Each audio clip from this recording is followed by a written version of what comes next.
I remember we were all in Japan at the same time last year. Yeah. You ended up buying what watch? I bought a Langenzone, a datograph. It's a platinum datograph. I believe the reference number is like 403.035.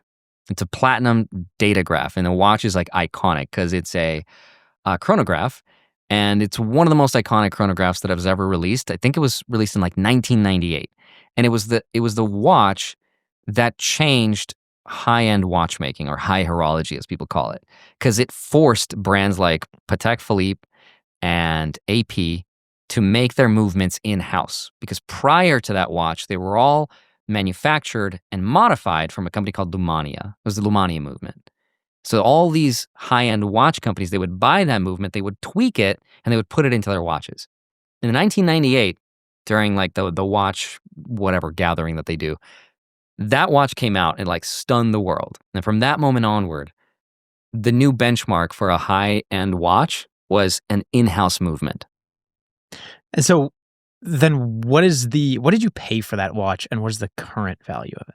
I want to say that because we talked to Nico Leonard, we talked to like another watch guy, and got his opinion on it, and they said that it was the most likely the cheapest datograph in the whole world, like that I found in Japan. And I asked the sales associate, I was like, when was this watch listed? And they literally said yesterday. I was like, are you just saying that? And they're like, no, we just got it in yesterday. And I look at the reference number, and it matches to like my birthday, like how old I am, like crazy stuff. And I was not planning on buying it, but I've always wanted one of those watches. So I paid $54K for it. 54 grand. It was the cheapest one by probably $20,000. Yeah. So like, I think the next cheapest one, I don't know what the next cheapest one on the market is, but probably in the 70s, like low 70s. And this was at a time when the US to yen conversion rate was really good. Yeah. Like it had just ticked. And there's no sales tax. And there's no sales tax. Yeah. And so you got a smoking hot deal. I think so. Like if I wanted to get my money out of it, I think I easily could. So I'm curious, why are watches in Japan such a good deal? I've seen so much media on the secondhand luxury watch stores in Japan and how you can go and get like the craziest deals imaginable on some of the nicest, watches like Rolex, Pateks, APs over there. Why is that? I think, well, at least part of the reason is because anything that's used in Japan, just because like their culture, they keep everything in such like neat condition. It's like pristine. They have things that are like vintage from like the 80s and they look brand new. And they also don't like to, like Japanese people don't like to buy secondhand. They always go for new. I think because culturally maybe there's like bad things associated maybe with like buying used things.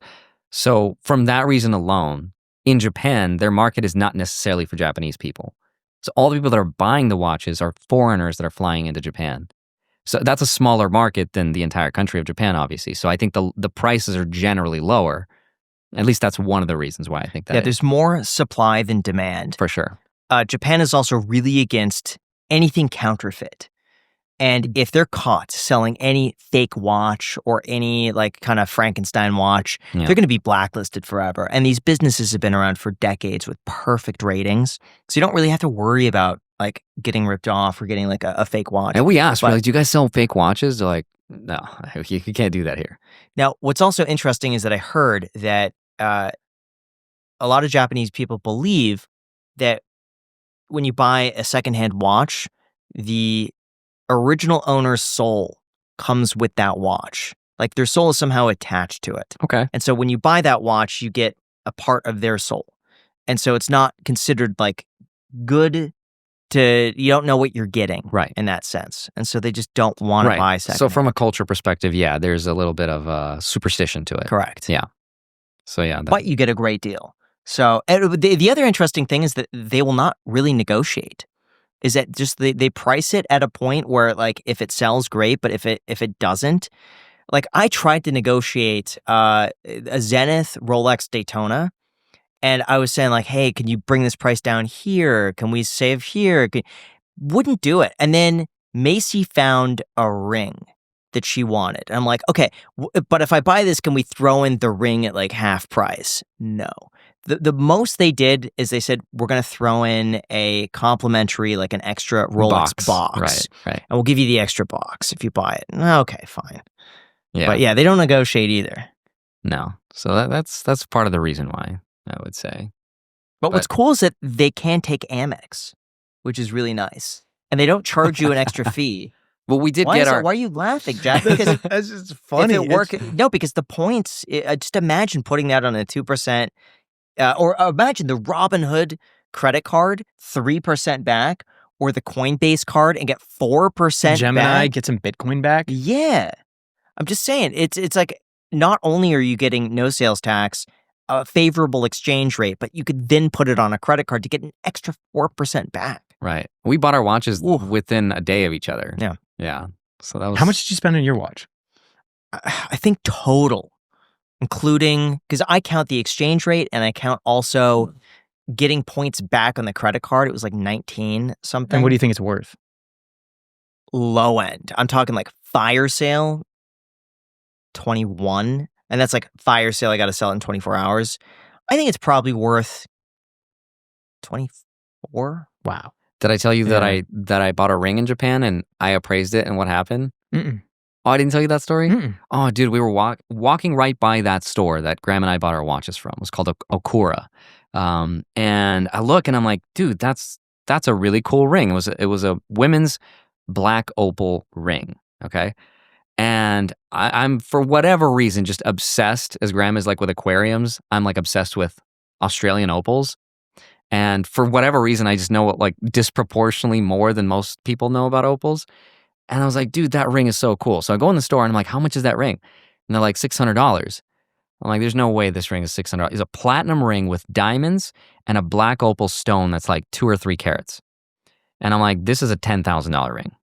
There's no way it's $600. And I was like, is this an Australian opal or an Ethiopian opal? Because there's 2 types of different opals. Ethiopian opal, which is, I think, hydrophonic, which means it absorbs water, or doesn't, one of the two. And then the other opal, which is Australian opal, which repels water. It does not absorb water. But they have different characteristics. And I was like, which one is that? And they told me that it was an Ethiopian opal. And I was like, that's not an Ethiopian opal. That looks like an Australian opal. I know my opals, okay? And everyone in the store who was shopping there, they were like, no, that's definitely Ethiopian because Australian opals are only black. I'm like, that's BS. I know that's not true. So I gamble it and I risk it. I'm like, I'll buy it, right? $600. And I'm bringing it back to the US and I go to get it approved or appraised. And the appraisal came in at like $9,500. A ring that I bought for $600.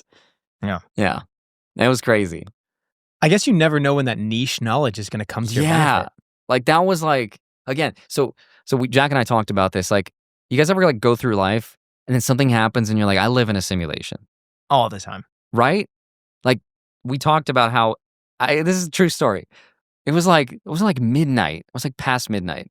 And I was in a random arcade store with me and my friends in Kyoto, of all places, in Japan, Kyoto. I don't even think I knew you were in Japan. We had no idea that each of us were in Japan, but we were in Japan together. And I look and I'm like, dude, that's freaking Jack. We go up, like, the odds of us being in a city that we didn't plan to meet at past midnight at a random arcade store in a city like Kyoto. Like, that was insane. And just like the whole random knowledge of like an opal ring. And I'm like, what are the odds that like I would find this random store that had this random ring that I knew so much about? What have you done with the ring? I still have it. I got it appraised and I'm keeping it. And, you know, once I get married, that'll be like my proposal ring. Ooh, yeah. That's nice. Yeah, that was cool. Paid for the trip too. Well, if I sell it, but I'm not going to sell it. But it does go to show you that if you come in with some knowledge, right, basically go to Japan, buy the right thing, and pay for the entire trip and basically get the trip for free. Yeah. Yeah, that's true.